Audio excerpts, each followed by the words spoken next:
Hey, how's it going, everyone? Nathan back again with a bit of an unusual Showdown Live today because I was sitting down planning to use this Rude Balance team for probably the fifth time this week and make a Showdown Live on it. But just this minute, like 5 minutes ago, I was about to press record and I realized what I really want to talk about right now is the state of the rarely used metagame. Because last night I was streaming some Showdown, playing some rarely used like I normally do on stream, and I'll be honest, I was having such a great time with the tier as it stands right now that I think it's my favorite tier in Smogon at the moment. And I just wanted to make a video talking about how interesting it is right now and the amount of creativity that it allows for. And for those that maybe don't know why the tier is in such a weird place right now, I'm gonna do just a very brief history lesson on what has happened since Crown Tundra dropped in the last month. So all of these Pokemon were released into Crown Tundra DLC and entered into the Smogon metagame. And the way they balanced it, I thought was extremely clever, where all of these Pokemon were just dropped into overused, and at the end of the month, whichever Pokemon reached 5% usage were now considered overused Pokemon. And the next batch that didn't reach 5% usage stats were dropped down a tier into UU. And so everyone, of course, was memeing, we were laughing, we were saying, oh my gosh, look at UU right now. It's all of these crazy hitters are just gonna take over the tier. Of course, all the Pokemon that were already big staples and underused, like Palisand and Cobalion and things like that, were a little bit outgunned in this current metagame. And so it was a bit of a shit show for a month, but UU was extremely fun. And same thing happened with UU as what happened with overuse. The Pokemon that didn't reach 5% usage were dropped down a tier. And if you look at some of the crazy threats on here, like Salamence and Scizor and Volcarona and Zeraora, of course, a lot of very good otherwise Pokemon are going to be dropped down a tier. And that's where we get to the state we're in right now, which is all of these crazy Pokemon that are still, I can't believe it, they'd be ridiculous to see in UU, in my opinion, are now in rarely used. And rarely used, I've said before, I don't want to be plugging my stream too much. I'm not trying to be egregious with that, I apologize, but it's my main tier of choice when I'm playing on stream.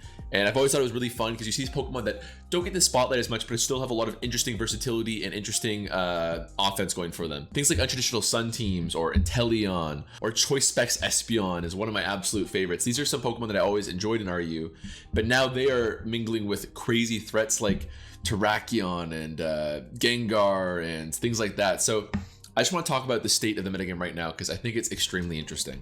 The first thing I have to talk about, if we're just going to look at the Pokemon that are make up the RU tier right now, is some of the offensive Pokemon that have made up the tier. Because yeah, we're going to see some classic ones like Braviary and the like, but there's also tons of threats. Pokemon like Metagross and Mineshout and Lycanroc Dusk are really threatening. First of all, like these are strong Pokemon that like you might be surprised to see in the second down tier of play like RU, but it becomes even more interesting when you look at some of these Pokemon that I thought for a long time were top 5 Pokemon and overused. Pokemon like Conkeldurr and Terrakion and Kyurem, these were all Pokemon that aren't just good in lower tiers. I consider these Pokemon to be top 5 Pokemon and overused for some time, right? So that kind of shows you how the gradation of power has worked out. In a similar sense, if we were to look at UU right now, a lot of Pokemon that I considered top 5 Pokemon in just like, a month ago before Crown Tundra dropped are here now. Pokemon like Hippowdon and Amoonguss. Alakazam was considered a top 10 Pokemon for a while. Aegislash is in that conversation. Komodo, I made a video featuring on how ridiculous I thought that was. Primarina, I think as you look at its SPL performances, is a ridiculous Pokemon, so it's also wild to see it underused here. Zeraora was a top 5, top 10 Pokemon for a lot of Sword and Shield overused in history. So we're in a state right now where it seems like a lot of the big new threats and overused are the new overused, of course. In fact, if you look at the top 15 Pokemon from overused last month, I think only about 6 have currently survived the exodus. So a lot of last month's overused is now UU, and a lot of last month's UU is now RU. And we're seeing ridiculous threats like Conkeldurr and Terrakion and Kyurem in RU as a result. So I just think it's a very interesting state. And the second point I want to hammer home when it comes to how interesting RU is right now is the sheer quantity. I just did a rough count right now, but I believe there are about 120 Pokemon in the tier right now, whereas your standard overused tier normally averages around 40. So this is an absurd amount of Pokemon for a single tier. And of course, the Pokemon in NU are certainly not disqualified at all either. A lot of these Pokemon would do very well in the tier. Pokemon like Espeon and Salazzle, I'm sure would be extremely good threats in their own right. But this is a lot of quantity. And what this means is how much creativity you have. I did an interview with Pokegame about a couple months ago. And one of the first things we talked about is that when you're trying to be creative in your team building, on the one hand, it's easier for a newcomer if a meta game is settled because you know exactly what benchmarks to hit. You're going to know exactly what check marks to check off. I have to have this threat, and I have to have this check, and I have to have this and this and this. But when a metagame is in this state where it's just a sheer shit show, you can have a lot of fun. Just when I was playing on stream, I thought, you know what this reminds me of is, holy crap, you can make a hell of a drag mag team. Sure, you don't have Magnezone, but Magneton still has very respectable special attack, much better speed, it's got Magnet Pull. You can do a hell of a drag mag team. The fact that Haxorus, with its ridiculous Sword Dance skill shot set, is considered RU is incredible. And again, I'm hammering it home multiple times, but Kyurem I thought was the single best wall breaker and overused for a significant period of time. So there's almost nothing that's swapping into it very comfortably in this tier. And then you can get some fun stuff. You know, Tyrantrum is probably, I'm not sure if it'll survive RU at the end of the month, but the fact is its head smash is going to hit ridiculously hard after a Dragon Dance. And Togekiss, again, like another Pokemon. Like this is a Pokemon that is an insane support Pokemon on any team, let alone an RU. So I just think it's a lot of fun. And so I've talked a long time. I'm going to play 2 games in the tier. I do still think I'm going to format most of my channel around overused content, but I just think that it's something I wanted to highlight. If you're not trying it out, definitely give it a look. I know, speaking for myself, that in most generations of play, I have been an overused guy through and through. You know, Gen 5 is my favorite tier by far still. I haven't even touched Gen 5 UU. I did a little bit of Gen 7 UU last generation, but that was as much as I ever ventured from overused. And I don't have a good reason why, you know? I think it's a lot of fun, and it can lead to a lot more offensive, kind of crazy stuff. Things you've never seen before are just gonna leave you shocked. I've never come across a Hail team, but it looks like we're about to suffer that fate right now.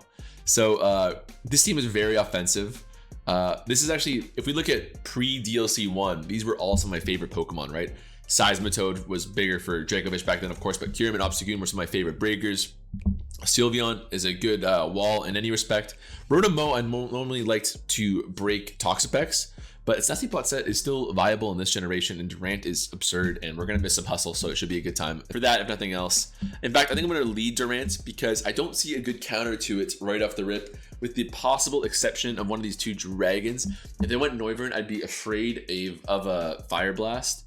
Oh, did our opponent leave? Come on, I'm trying to show off some RU here. Come on, Hyperspace. What are you doing here? I want to see your crazy Hail team. Come back. Durant, this is a Home Claws Durant.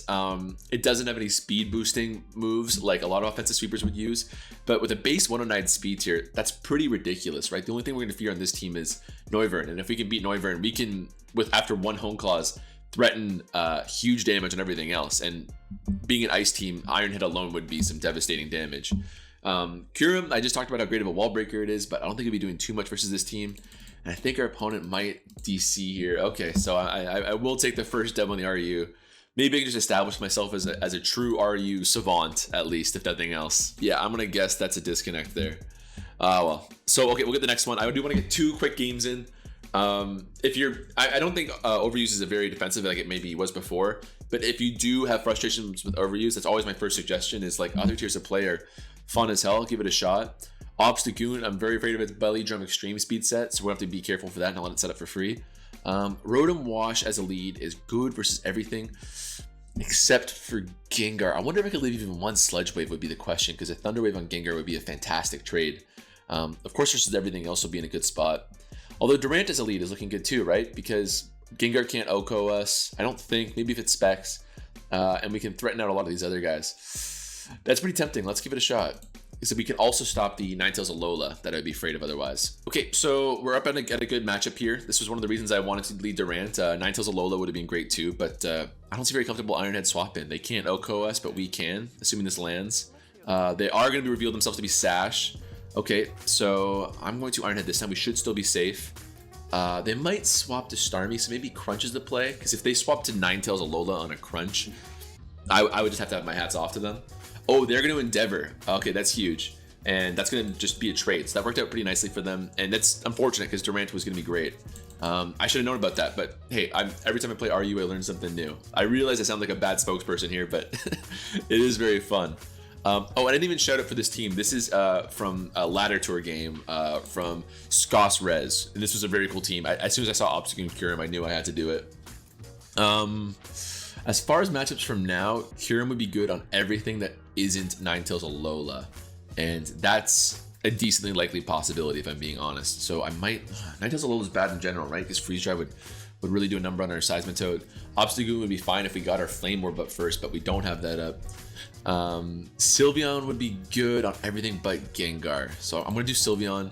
If they surprise me, they surprise me. Okay, I'll go for a Hyper Voice. Aurora Veil is pretty fantastic. Might be about 40. 19. I wonder if that's Spadef invested, because that, I thought that would do way more. I thought it'd be doing 40 before Aurora Veil. Maybe my head calcs are just way off. Okay, they're gonna Hyper Voice. I'm expecting a swap straight to Gengar this turn. So let's do a, I could do Seismitoad. They do have Energy Ball, I'm pretty sure, but that would surprise me. This team actually isn't lovely versus Gengar. It's not my favorite. Obstagoon would be fine if they don't have Focus Blast, but that's a big if.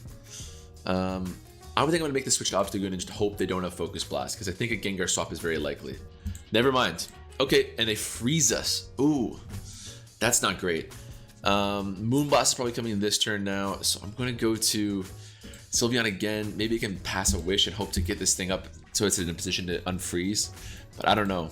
The good news is that they're burning through Aurora Veil turns like nothing else, and that's okay with us. Okay, that's great. Do they not have Moonblast, I wonder? That's very interesting. You know, this thing's frozen. If I'm wrong, I'm wrong. But yeah, okay, they don't have Moonblast. I'm down to just kind of mess around here. And just fish for a breaking of the hail here. They seem, this is the second time we've run against hail again, actually. Okay, so Obstagoon is free at last, thank goodness. Now I can go to my, if they don't have a Moonblast, Kyurem seems pretty free actually. That would be awesome. So let's do this. I'll freeze dry, or will I Dragon Pulse? I guess I have to freeze dry, don't I? They're just gonna trade. Their special attack is drop, so we're fine there. If I substitute, I'll be. Are they faster? They are faster, so they can just encore us. Who would they go to after a freeze dry? I genuinely don't know. I think I'll go to. Okay, that was maybe a poor decision. I don't know if Kyurem can take a extreme speed at this speed. Oh, this could get dicey. I think I have to Hyper Voice for some chip, and then let Seismitoad do it from there. We might have to do some quick calcs. Okay, so given my calculations, Seismitoad can clean up the Linoon after they belly drum. Should be doing about 50%. So if we can just get some initial chip with this Sylveon, we should be fine to take this belly drum. The question is if I want to sack something afterwards. So we just need to do 30. Okay, perfect. That's exactly what I needed. That's great, great, great. I'm going to protect just for obvious reasons, just to burn one turn on the Aurora Veil. Actually, hold on. My calcs were probably faulty given by the fact that I didn't have Aurora Veil plugged in. Yeah, that's no good. That's no good. We are looking at an L if I go to Seismitoad after this. Okay, so we have to look at sacks all of a sudden. Rotom is good versus Starmie. It'd be okay versus Haxorus. And terrible versus Gengar and Ninetales. So I guess that's my best option for a sack. Kyurem is probably going to be fine versus Starmie to begin with. Seismitoad will be done afterwards. I'm putting everything on Kyurem's back afterwards, aren't I? Okay, we'll go to Rotom there. They're saying GG already. They think it's over. I'm not so sure yet. Maybe Obstagoon is a sack. Maybe I should have done Obstagoon instead of Rotom. That might have made sense. They might be right. They might be right on the GG. We'll protect this turn. I guess Sylveon's my sack. It'll get knocked out this turn. Seismitoad should get a knockout unless we get terrible, terrible luck. Oh, I didn't know it got Seed Bomb. Was that on here? Oh, it wasn't on the set. Okay, so that is GG. Dang, that's too bad. Well, if I, you know what, I could make it a plan around that. I just lost as soon as they set up there, so that's on us. And so Linoon just completely cleans our clock. If you haven't seen Linoon do a belly drum sweep before, this is probably eye-opening to you. Your eyes are probably like this right now. But yeah, I knew that Linoon had that capability. I just didn't know about the Seed Bomb. That's frustrating. Because I thought I played around it in a way to beat that, but even if I'd known about the Seed Bomb in advance, there probably wasn't much I could do at that point anyways. So oh well, that is what it is. But now we're gonna use this Dragmag team. I just built in a rush last night. This isn't an immaculate team. That's not my point of me showing this. But the point is to demonstrate how creative you can be, right? Like I think Dragmag is often considered something overused here, but this looks like a pretty functional team. You know, Haxorus and Kyurem are threats in overuse, let alone an RU. So let's see how we can manage. We come across an overused looking team. These three on the left look like an overused team right there. I'm a broken record, I apologize, but I just can't get over it. Magneton, I don't love as a lead versus these two. It'd be great versus either Togekiss or Araquanid. It'd be fantastic versus Registeel. That's actually gonna be my focus, is to get Magneton in on Registeel. I would love that. Although it gets body press, so we will not be able to kill it with Thunderbolt, but we will be able to trade some hits. But for the meantime, I think I like my Kyurem as a lead, right? Because if they go Terrakion's scary actually. I guess Bronzong would be my play. So I think my play is I go Kyurem as a lead, and I'm great versus 1, 2, 3, 4 Pokemon, and I'm bad versus these two. If one of these two show up, I could go to Bronzong or Togekiss. So I think that's my play on lead matchup. We'll see who we get. If it's a Rakwanid, yeah, I was tempted to go Bronzong, but the thought of a Rakwanid getting Webs Up for free didn't thrill me. They are going to get Webs Up. We do have a Defogger, so it's not the end of the world. We also have Heal Bell and Togekiss. I think it's a really good support Pokemon. Surprised I didn't make a swap there to Registeel. That seemed pretty free to me. If I go to Registeel this turn, I don't know what I would do. Because normally I go to Magneton, but we could be eating a body press right now. Let's do Togekiss, because that's our best bet against body press. Okay, Toxic, not in the world. We have Heal Bell. I can defog right now, because I don't like this up with my 2 Dragon Dancers. That's very bad for us. I'll Heal Bell. Do they have an Iron move? I mean, I don't know. I'm okay with Rock staying up. That's not the end of the world. If they knock us out with like an Iron Head. It Seismic Toss. Okay, that's a relief. We'll Roost back up. Do they have Iron Head? Let's see on this move. That'll tell for sure. Nope. Okay, we'll defog then. And they're gonna forfeit. Man, come on. I just want to play a good game. Why are you gonna do this to us? Okay, so we get 2 forfeits. Let's see if we can get one final one. I'm hoping we can get something that's a better showcase of the tier, because I've been talking up this whole time. And this looks very interesting, actually. It almost looks like a Sun team with the, Banded Arcanine's a threat in the Sun. Venusaur is one of the best Chlorophyll sweepers in Pokemon right now. Thundurus is probably running Weather Ball. Maybe Espeon and Gengar are too, but we don't see a Weather Setter, so maybe not. Nothing really for Magneton to do here in the way of Drag Mag. I think I'll lead Bronzong. They go Espeon, so I think I'll start with a Light Screen. Okay, that's great. Now we can Gyro Ball. I can do a swap. I've got all kinds of options now that I got this up. But I think I'll just go for the damage on this Espeon. Yeah, that works out nicely. Magneton doesn't have much Spadef, so I don't love that as a swap either. I'll probably just let this thing go. No Rocks isn't lovely, but okay, I can go for it soon afterwards now. I'm expecting a Flare Blitz, so Togekiss wouldn't be great. So let's do Tyrantrum. I'm hoping this is a banded Arcanine. It's a special Arcanine, so I'm guessing just a pivot one, which makes sense. So they could Will-O-Wisp us for sure, but if we're just wall breaking, I'm okay with this. I could even get up 2 maybe. They Will-O-Wisp. Let's go for another one, because there's no way it's got Earthquake. And then we're in a good spot. We're really fast. This thing's a fantastic wall breaker. Their team is extremely frail, and after this Dragon Dance will be faster than Crobat. So I'm actually okay with eating this Will-O-Wisp. Gengar makes an appearance. Earthquake should do it from here. We are halved attack, but 375 attack is still nothing to sneeze at. I do want to be able to show off Head Smash, because I think it's such a funny move. But yeah, there goes Gengar.